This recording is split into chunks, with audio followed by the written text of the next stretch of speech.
भक्ति दान गुरु दीजियो देवन के देवाऊ।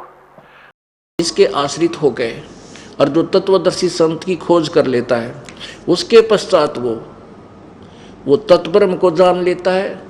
संपूर्ण आध्यात्मिक ज्ञान और सभी कर्मों को, किसी कर्म करने से क्या फल मिलता है, उनसे परिचित हो जाता है।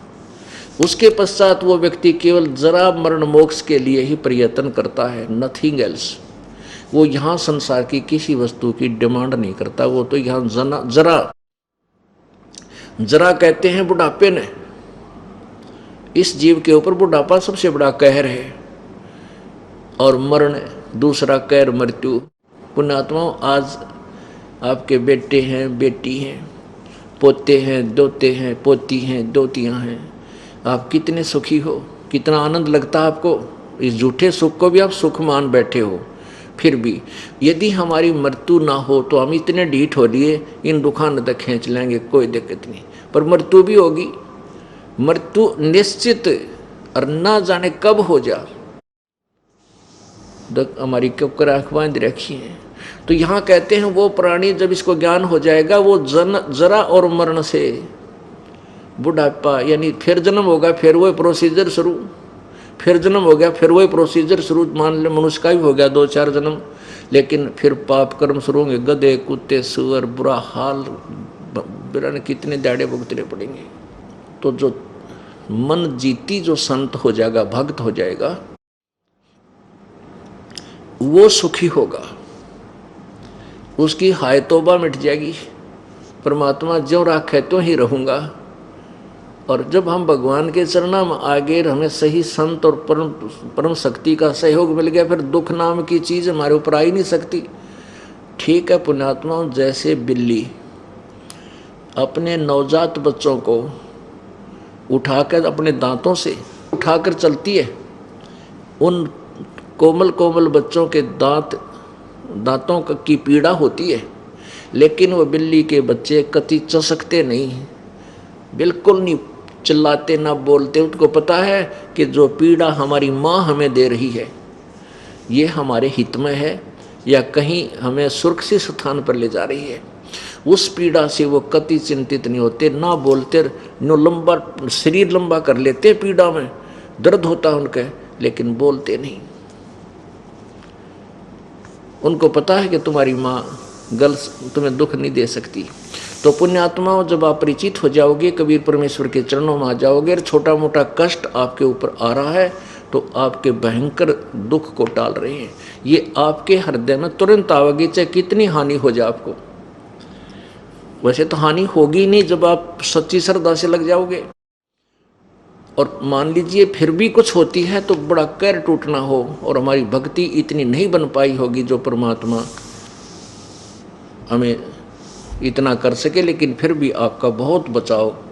सूली की सजा टांग टूटने में, मृत्यु की सजा टांग टूटने में बच गई, इससे बड़ा और बताओ परमात्मा का क्या सहयोग होगा। अनमोल काम हो गया।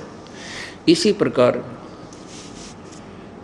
वो जीव सुखी होगा जो इस प्रकार मन को जीत लेगा। मन वैसे जीतना बालकों का खेल नहीं है। गीता जी में अर्जुन ने, गीता ज्ञानदाता कह रहा है कि मन को जीत ले, इंद्रियों पर काबू कर ले, न्यू कर ले। अर्जुन कहता भगवान मेरे तो जस तेरी मन जीता जा सके। तो खुद वो गीता ज्ञानदाता भी कहता है कि हाँ अर्जुन, मन को जीतना तो वायु को, मन को रोकना तो वायु को रोकने के तुल्य है। फिर भी ऐसे कर ले वैसे कर ले, उस ऐसे वैसे से मन नहीं जीता जा सकता। मन जीता जाएगा कबीर परमेश्वर की आड़ में, क्योंकि मन ये ज्योति निरंजन काल का अंश है, एजेंट है। और ये मन ना ब्रह्मा से डरता, ना विष्णु से, ना शिव जी से। मन मीन ये ज्योति निरंजन काल, ये डरता है कबीर भगवान तय।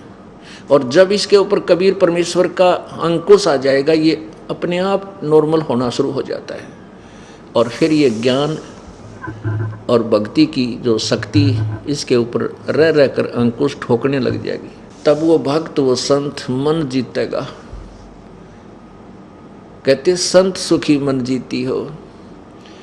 अब आपको नियम बता दिए, शराब नहीं पीनी, मांस नहीं खाना, तम्बाकू पीना, ना सूंघना, ना पीनी, शराब पिलानी ना पीनी, और साथ में आपने कोई रिश्वत, चोरी, ठगी ये बिल्कुल नहीं करनी, नहीं तो आपका नियम भंग हो जाएगा। तो आपने उन मर्यादाओं का पालन शुरू कर दिया, आपने मन जीत लिया।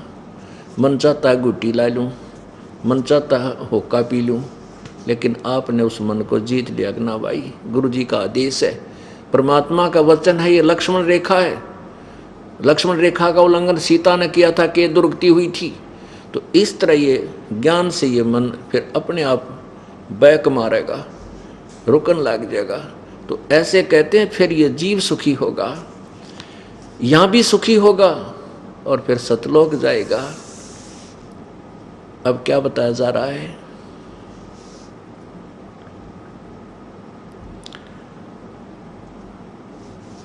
कि इस काल के जाल में आपने कितने युग हो गए धक्के खाते ने। मन तू चल रे सुख के सागर, जहाँ शब्द सिंधु रत्नागर। मन तू चल रे सुख के सागर, जहाँ शब्द सिंधु रत्नागर। भाई कोट जन्म तन भरमत होगे, कुछ ना हाथ लग्या रे।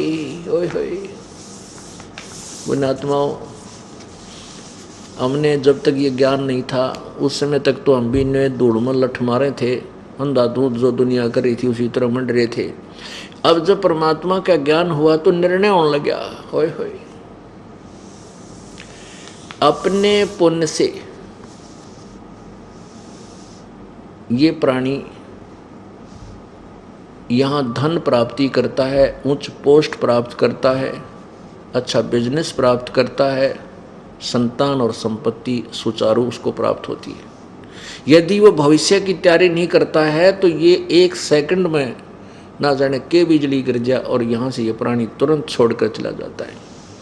इस उपदेश लेने के बाद, ये ऐसी घटना जब घटी थी ज्ञान होने के बाद, तो हृदय में जगह बनती चली गई और परमात्मा की कृपा से फिर ये काल के जाल से उल्टा सिमटने लगे, हम दूर हटने लगे।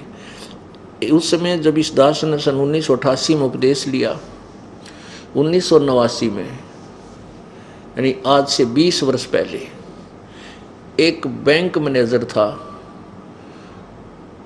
उसकी फिर समाचार पत्रों में एक कहानी आई थी।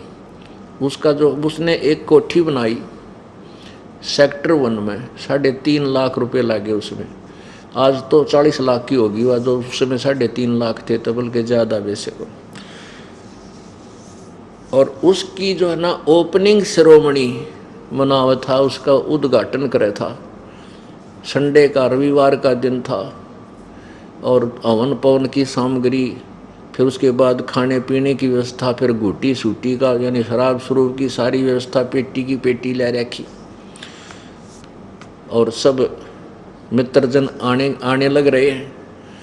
कोई सामान लेने के लिए वो स्कूटर उठा के और चल पड़ा कोई सामान लेने के लिए। उसी दिन मेडिकल मोड़ के ऊपर एक स्कूटर है तो स्कूटर टकराया था आपस में। उतना जल्दी माच रही थी, फटाफटी जाते फिर नो करूँगा न, वो ऐसा गिरा फुटपाथ के ऊपर, कनपटी लगी, लागते मर गया। अब सर पर धर ले उस सरोमणि ने, सर पर धर ले उस 3.5 लाख के मकान ने। अरे की तक गधा बन के, कुत्ता बन के उससे के गली में बैठा पाओगा वहीं पे। तो परमात्मा की ये बात हृदय में जाने लगी। कोट जन्म तन भरमत होगे, कुछ ना हाथ लग्या रे। कुकर शुकर खरबया बोरे, कौआ हंस बुगारे। पुण्यात्माओं, कहने का तात्पर्य ये नहीं है कि हम कोई मकान ना बनावा या काम ना करें, नहीं। परमात्मा ये कहते हैं कि तू जो कुछ भी तुझे मिलना है वो तो तेरे प्रारब्ध का है। वो तो जो तुझे मिलना है वो पूर्व निर्धारित है, उसमें तो तू केवल एक कठपुतली है। और कोई नो कह मैं काम ना करूं तो क्यों कर होगा काम, कैसे ना करे, तेरी क्या होगा तू काम ना करे, ऐसा जकड़ रखा है, ऐसा तेरी व्यवस्था बना रखी है, तू कठपुतली है, काम तेने करना पड़ेगा। ये जीव के बस का नहीं, और करना चाहिए, लेकिन उस काम के साथ साथ एक इम्पोर्टेंट वर्क और है, वो क्यों ना करता। इतना पापड़ बेला एक पेट की खात के लिए, और रात पड़ता ना दिन पड़ता ना, और टाइम कर ले, फलाना कर ले हैं, और परमात्मा के नाम के लिए थोड़ा समय और निकाल ले।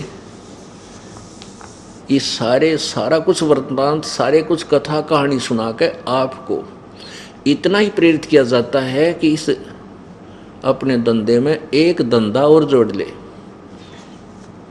और वो तेरा घना काम आओगा।